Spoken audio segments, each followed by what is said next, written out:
ॐ अहं भक्तिपूर्वकं परमपितरं परमेश्वरं च मातरम् आदिशक्तिं च प्रणमामि। अहं सद्गुरुं गोरक्षनाथं च भक्तिपूर्वकं प्रणमामि। इष्टदेवताभ्यो च श्रद्धया नमस्कारं करोमि। सभी को मेरा नमस्कार। मैं आप सभी के सम्मुख गुरु गोरखनाथ पुराण की कथाएं सुनाने जा रहा हूँ। आप सभी से विनम्र निवेदन है, अपना स्नेह, अपना प्रेम बनाए रखें।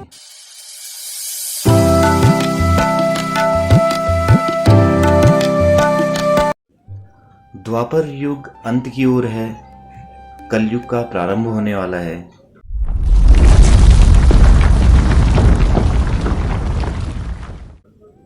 भगवान विष्णु शेष सैया पर लेटे हुए हैं। भगवान विष्णु नारद मुनि जी को बुलाते हैं। नारद मुनि भगवान विष्णु के सम्मुख आते हैं और पूछते हैं, हे प्रभु बताइए, मैं आपका क्या कार्य सिद्ध करूं। भगवान विष्णु नारद मुनि से कहते हैं, मेरे ही 9 अंशों के रूप में 9 नारायण द्वारिकापुरी में भगवान कृष्ण के राज्य में रहते हैं। उन सभी को मेरा संदेश दो और उन्हें वैकुंठ धाम में आने की मेरी आज्ञा से अवगत कराओ। नारद मुनि द्वारिकापुरी की ओर चल दिए। द्वारिकापुरी पहुंचते हैं। श्री कृष्ण भगवान सिंहासन पर बैठे हुए हैं।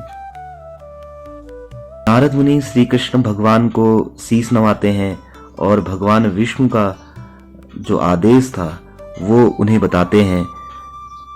तभी 9 नारायणों को बुलाया जाता है और उन्हें विष्णु जी के द्वारा दिए गए आदेश के बारे में बताया जाता है कि उन्हें अब वैकुंठ में आना है। ये सुनकर भगवान कृष्ण 9 नारायणों को नारद मुनि के साथ जाने के लिए आज्ञा देते हैं और 9 नारायण नारद मुनि जी के साथ वैकुंठ धाम की ओर प्रस्थान करते हैं। सभी 9 नारायण वैकुंठ धाम पहुंचते हैं और सभी 9 नारायण भगवान विष्णु से उनको बुलाने का कारण पूछते हैं। भगवान विष्णु सभी 9 नारायणों से कहते हैं, कलयुग का समय आने वाला है और आप सभी लोगों को पृथ्वी पर जन्म लेना होगा और एक नए संप्रदाय का निर्माण करना होगा। और सभी 9 नारायणों को पृथ्वी पर जन्म लेने के लिए आदेशित करते हैं। 9 नारायण पूछते हैं, प्रभु हमें पृथ्वी पर किस प्रकार और कैसे और कहाँ जन्म लेना होगा। तब भगवान विष्णु उन सभी 9 नारायणों को बताते हैं कि 9 नारायणों में से प्रमुख कवि नारायण का जन्म मछली के उदर से होगा और जिस कारण उनको मच्छेंद्रनाथ के नाम से लोग बुलाएंगे। कालांतर में मच्छेंद्रनाथ योगी जी द्वारा सिद्ध किया हुआ सूर्य मंत्र के द्वारा गोबर के ढेर से ब्रह्मो हरि नारायण प्रकट होंगे और वो इस धरती पर गुरु गोरखनाथ के नाम से प्रसिद्ध होंगे। अब मच्छेंद्रनाथ का जन्म होने वाला था। शिव और माता गौरी कैलाश पर्वत पर पधार रहे थे।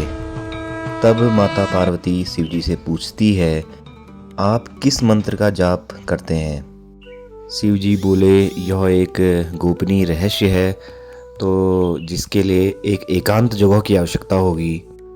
तब दोनों समुद्र तट के समीप जाते हैं।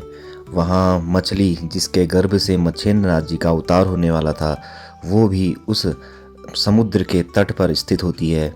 शिव जी माँ पार्वती को मंत्र बताने लगते हैं और मंत्र और रहस्य बताने के उपरांत शिव जी माता पार्वती से पूछते हैं, क्या आपको कुछ सार समझ में आया। तभी मछली के उदर से बच्चा बोलता है, हाँ सब समझ गया, सब ब्रह्मा रूप है। शिव जी उस मछली और उस बच्चे का रहस्य जान जाते हैं और शिव जी उस बच्चे को आशीर्वाद देते हैं और बोलते हैं, तुम्हें पूर्ण उपदेश दत्तात्रेय जी से प्राप्त होगा।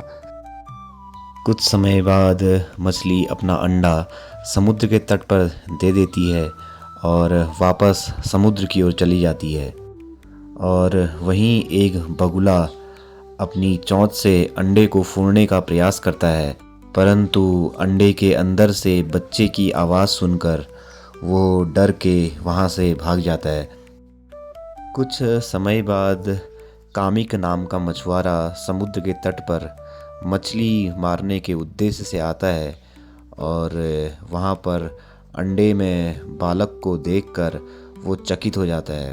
तभी आकाशवाणी होती है, हे कामिक, यह बच्चा नवनारायण का अवतार है और इसको अपने घर ले जा और इसका नाम मच्छेंद्रनाथ रखकर इसका लालन पोषण करना।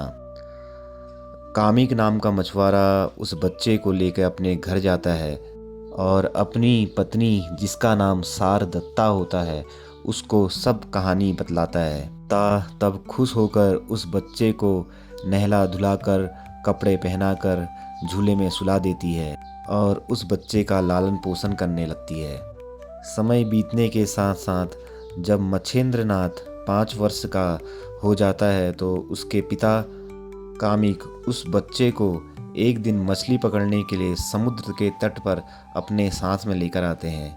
पिता मछलियां पकड़कर टोकरी में रख देते हैं और मछलियां पकड़ने के लिए समुद्र पर पुनः चले जाते हैं। मच्छेंद्रनाथ बालक मछलियों को देखकर सोचता है कि यह तो जीव हत्या है, जिसका पाप मेरे पिताजी के सर पर लगेगा। वह सोचकर वह मछलियों से भरी हुई टोकरी को पुनः समुद्र पर डाल देता है। जब उसके पिता वापस लौटते हैं और टोकरी खाली पाते हैं तो वह उस बच्चे पर, मच्छेंद्रनाथ पर बहुत गुस्सा करते हैं और उसे बहुत डांटते हैं। जब पुनः उसके पिता कामिक वापस समुद्र के तट पर वापस आते हैं तो वह पुनः उस बालक को बहुत डांटते हैं और बहुत बुला भुला कहते हैं। पिता गुस्से में आकर बोलते हैं, मछली नहीं पकड़ेगा तो भविष्य में भीख मांगनी पड़ेगी। ना कहकर वह तीसरी बार मछलियां पकड़ने के लिए पानी में चला गया। मछलियों के कारण पिता से बड़ी डांट से मच्छेंद्रनाथ को काफ़ी दुख हुआ। उसने सोचा, मेरा ये अधर्मी पिता मानने वाला नहीं है, इससे तो भीख मांग कर खाना ज़्यादा अच्छा है। इसलिए पिता को मछलियां पकड़ने में मग्न देखकर उनकी नज़रों से बचकर वह बद्रिकाश्रम के रास्ते की ओर चल दिया। वहां पहुंचकर उसने 12 साल तक कठिन तपस्या की, जिससे उसका शरीर ढांचा मात्र रह गया। उधर भगवान दत्तात्रेय शिवालय पधारे और शिव जी की उपासना कर महादेव का मन मोह लिया। तब वे दोनों बद्रिकाश्रम की रमणीयता देखने के लिए बद्रिकाश्रम की ओर चल दिए।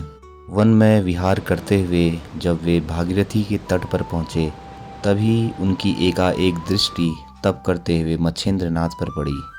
तब भगवान शिव ने दत्तात्रेय को मच्छेंद्रनाथ के पास पूछताछ के लिए भेजा। इससे आगे की कथा हम अगले एपिसोड में श्रवण करेंगे और सभी से निवेदन है, कृपया वीडियो को ज़्यादा से ज़्यादा शेयर करें, चैनल को सब्सक्राइब करें एवं अपने सुझाव कमेंट बॉक्स में ज़रूर दें। धन्यवाद।